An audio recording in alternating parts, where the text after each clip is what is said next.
should be, in opposing that nonsense, a party for, the unwritten wisdom of love. And so, there have been poets who supported them over the years. Scottish Sir Walter Scott was one of them, who wrote magnificent, novels of poetry, in effect. And Wordsworth was another great poet who did the same. And later, Kipling and all the others. But what's happened is that the Conservative Party has been hijacked by people that they don't ring true, is what I'm saying. Boris Johnson, Theresa May was called the robot woman because she didn't ring true. I met her and we talked, and I thought she had a soul, but she lost it somewhere in the corridors of power. I hope she's recovering, and I hope she'll join and vote down this hard Brexit that Johnson is plotting. So, what is evil? Are we up against evil here? Well, yes, actually. As a moral philosopher, I do have to sort of call this one out, and I go into this in the book in some detail. But then, does that mean we're doomed to lose? Is evil going to win? I've been rereading Augustine's The City of God and Pelagius, because that's a very ancient and important conversation, which particularly as a Druid Christian, matters a great deal. Augustine had a rather fatalistic approach to good and evil. He thought that God creates the universe to be good, creates light, creates the good angels, but then somehow some of these angels fall, not explained how. And they've been moving things in an evil direction ever since. Christ then parachutes into this plane of being to bring the release codes for that self-destruction of the planet. But you have to go to the church to get the release codes and be sanctified and redeemed. Everyone else is going to suffer in the eternal flames, which are going to be eternal, says Augustine. So it's a bit of a cosmic horror show. And poor old Augustine, I love his questing mind. He was a great thinker, a great intellectual.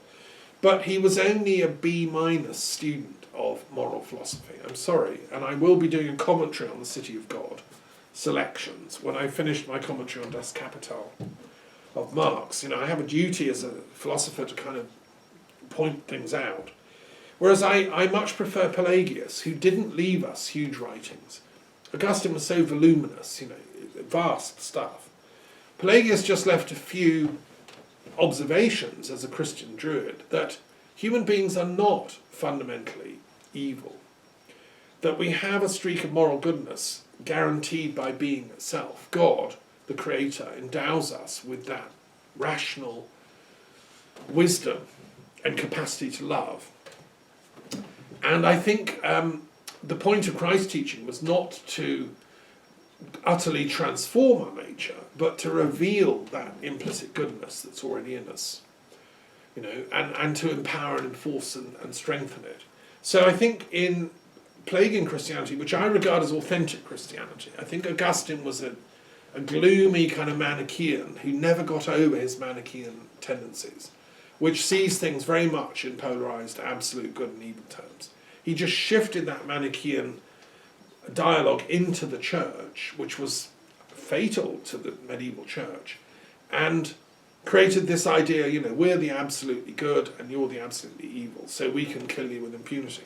Now that's become the foundation of the Brexit narrative, which is, we are the good, the chosen, we've chosen, blah, blah, blah, even in the face of all evidence and reason, even if it destroys our country. No, it's right. Well, that's Augustinianism speaking. And I'm appealing to the Pelagian wisdom insight that actually we have the logic to think this through. And that was the essential insight of the ancient Druid community of Britain, which I represent. So we can choose love. We are free. We have free will. That's another difference between Augustine and Pelagius. Augustine thought, those that are doomed are doomed. Nothing you can do, including the fallen angels. I would say no. Goodness is there in us all, and we can redeem ourselves by choosing love, ultimately, and choosing goodness. And by choosing wholeness. And what does that mean ethically? Well, it means we choose to remain and reform. Europe isn't perfect, of course not. Show me anything that is, but you have to work with things as they are to kind of bring that perfection out. And ultimately how we do that is through education. So I'm going to end by just saying that this is a symbol of the ninefold petal of peace, the flowers, which I wrote in 2014 as from a conference in Jaipur and Bikaner in Rajasthan, in the influence of Acharya Tulsi, one of the great Jain scholars of our time, who I met and worked with, and who sadly died, but his successor, Mahapragya, who I also met, great Jain saint. These people are saints. And the Jains talk about non-violence. All our ethical choices should be towards greater non-violence. For me, Bremain is the choice of non-violence in this situation. The European Union, for all its imperfections, can become a vehicle, as it has done, for making Europe a less violent place. And we need to work together, all European countries, to do that. And then we become like the petals of the flower of non-violence. You know, each country, Germany, Austria, whatever, Spain, England, Britain. You know, the whole family of nations that is Europe become like the flower of peace. And so I'm saying there is going to be a conference in Delhi in December this year, 2019, which people are invited to. You can apply, register, come, speak about your vision of non-violence. Several colleagues from Europe will be attending. I'll be there. We're also going to have the World Intellectual Forum meeting there in the evenings, a sort of late night forum, open mic. So let's think this through together, how we can create a more peaceful and loving world. The European Union is part of that, but you know, what about India? What about other parts of the world? What about Africa, which my friend just came from? Her father was from Nigeria originally and now lives in Birmingham, but he works in Africa, helping countries with health problems, with you know, political reconciliation and so on. So anyway, I think that we can do this. I think we have to do it, and may, you know, the light shine upon us all. And I know that many of my friends who voted you know, Brexit, they really can't get it still, sadly. And many of them have and realised. It's very difficult to say, well, actually, I got that one wrong. It's a mark of intellectual maturity to be able to do that. And it does require what Christ said is, his message to us at one point was to be as wise as a serpent and as innocent as a dove. That's my final kind of advice, because to be innocent as a dove means you're not arrogant, you're not boasting about anything. Humility is essential to the spiritual path or the intellectual path. I listen to the beautiful wood pigeons here cooing in the early evenings, as they used to do in Kemp Town where I was growing up as a boy. It's the same birds, that beautiful cooing sound. That's the dove sound that he's talking about. And so being innocent means that you're safeguarded against arrogance. And the whole Brexit thing comes from arrogance, hubris. But you also have to be wise as a serpent. What does that mean? Well, there are many levels of interpreting that marvellous saying, but one of them is the serpent lives a very long time because it sheds its skin.